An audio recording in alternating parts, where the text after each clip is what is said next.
আসসালামু আলাইকুম। শুভ সন্ধ্যা জানিয়ে আজকের ব্লগটি শুরু করছি। আজকে হচ্ছে সন্ধ্যার দিক, খুব খেতে মন চাচ্ছিল আলুর পরোটা। তো ভাবলাম যেহেতু খেতে মন চাচ্ছে, তো আজকে আলুর পরোটাটা বানাই আর আপনাদের সঙ্গে শেয়ার করি ভিডিও আকারে। তো আজকে আমি বানিয়ে দেখাবো আপনাদেরকে আলুর পরোটা বা আলু রুটি। তো অনেকেই কিন্তু আপনারা জানেন যে আলুর পরোটা হয়ে থাকে, কিন্তু কিভাবে খায় সেটা জানেন না। তো তাই আজকে আপনাদের সাথে শেয়ার করছি আলুর পরোটা। তো এখানে আমি প্রথমে বড় সাইজের 5টি আলু সেদ্ধ করে নিয়ে ম্যাশ করে নিয়েছি। তারপর পেঁয়াজ কুচি, মরিচ কুচি আর ধনেপাতা কুচি দিচ্ছি। তারপর এখানে দিব লাল মরিচের গুঁড়ো আর জিরার গুঁড়ো আর স্বাদ মতো লবণ। সবগুলো একত্রিত করে আমি হাতের সাহায্যে ভালোভাবে মেখে নিব। যেভাবে আমরা ভর্তা বানাই আলুর ভর্তা, ঠিক সেভাবেই আমি ভর্তাটা করে নিব। প্রথমেই আলুর ভর্তাটা করে নিতে হবে আলু পরোটার জন্য। তো চাইলে আপনারা এখানে বেরেস্তাও দিতে পারেন। তো আমি কাঁচা পেঁয়াজটা দিয়েছি, যেহেতু শীতকাল তাই আমি কাঁচা পেঁয়াজটা দিয়েছি আর ধনেপাতাটা দিয়েছি। তো চাইলে আপনারা কিন্তু এটা শীতের সকালেও খেতে পারেন। খুব সকালে এটা যদি গরম গরম খান খুব মজা লাগবে খেতে। তো দেখতে পাচ্ছেন আমি কিভাবে আলু ভর্তাটা করে নিচ্ছি। এটাকে আমি এখন আলু ভর্তাই বলবো। এখনও যেহেতু এখানে আমি আটা দেইনি, তো আপনারা তারপর এখানে পরিমাণ মতো আটা দিয়ে দিবেন। যদি আপনারা কম পরোটা বানান তাহলে কম আটা দিবেন, আর যদি বেশি পরোটা বানান তাহলে বেশি আটা দিবেন। কিন্তু আলুর পরিমাণটা বেশি হতে হবে আটার তুলনায়। তো আমি যেহেতু এখানে বড় সাইজের 5টি আলু দিয়েছি, তাই আমি এখানে 2 কাপ আটা দিয়েছি। চাইলে আপনার আটা অথবা ময়দা দিতে পারেন।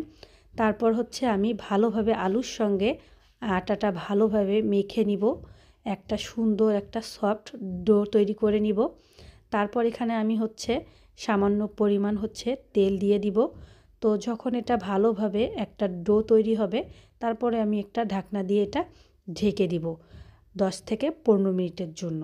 আর আপনাদের হাতে যদি সময় না থাকে তাহলে রেস্টে রাখার কোনোই দরকার নেই। দেখা 15 মিনিট পর। তো 15 মিনিট পর এখন আপনাদেরকে আমি ঢাকনাটা উঠায় দেখাবো কতটা সফট হয়েছে আর কতটা আর কি নরম হয়েছে।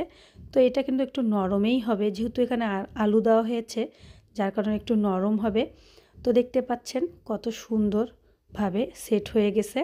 তো এটা এখন আমি পিঁড়া বেলনির সাহায্যে আমি এটা বেলে নিব রুটির আকারে। চাইলে আপনারা পরোটার শেপও দিতে পারেন। যেহেতু আমি একাই ভিডিও করছি তাই আপনাদেরকে আমি আর রুটি বানিয়ে দেখালাম না। কম বেশি সবাই রুটি বানাতে জানি আমরা। তো আমি জয়টা বানাবো তয়টা লেচি কেটে কেটে নিচ্ছি। তো যেহেতু আমরা বাসায় অনেকজন আছি, তাই কিন্তু এখানে আমি বেশ কয়েকটা আলুর পরোটা বানিয়েছি। আজকের আলুর পরোটার রেসিপিটি যদি আপনাদের ভালো লেগে যায়, প্লিজ সবাই কমেন্ট করে জানাবেন। আর যারা পেজ থেকে ভিডিওটি দেখছেন প্লিজ সবাই ফেসবুক পেজটি ফলো করে দেবেন।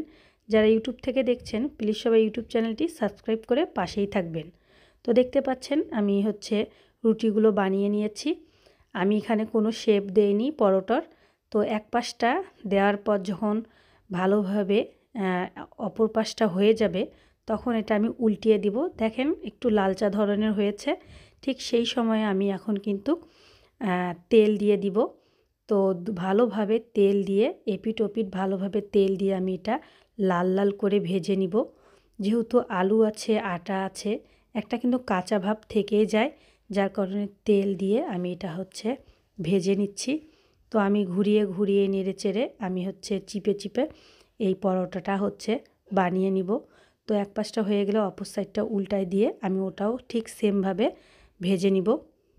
কম বেশি সবাই আমরা রুটি পরোটা বানাতে জানি, যার কারণে আমি ভিডিওটা বেশি আর লং করছি না।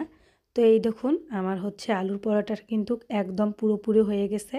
এটা খেতে কিন্তু দারুণ মজা হয়েছিল আর খুব সুন্দর একটা ফ্লেভার আসছিল, আর স্বাদও মাশাআল্লাহ অনেক সুন্দর হয়েছে। সবাই খেয়ে অনেক প্রশংসা করেছে। তো চাইলে আপনারা এটা এমনিও খেতে পারেন অথবা ডিম পোস্ট বা ডিম ভাজির সঙ্গেও খেতে পারেন। তো আমরা কিছু দিয়ে খাইনি, আমরা শুধু এমনিই খেয়েছি। আমাদের মুখে এমনিই অনেক টেস্ট হয়েছিল খেতে। তো আমি একটু পোড়া পোড়া করে আমারগুলো ভেজে নিয়েছিলাম, যাতে খেতে ক্রিস্পি ভাব একটা আসে। তো আজকের মতো ব্লগটা এখানেই শেষ করছি। সবাই ভালো থাকবেন, সুস্থ থাকবেন, লুবনা ব্লগসের সঙ্গেই থাকবেন। আল্লাহ হাফেজ।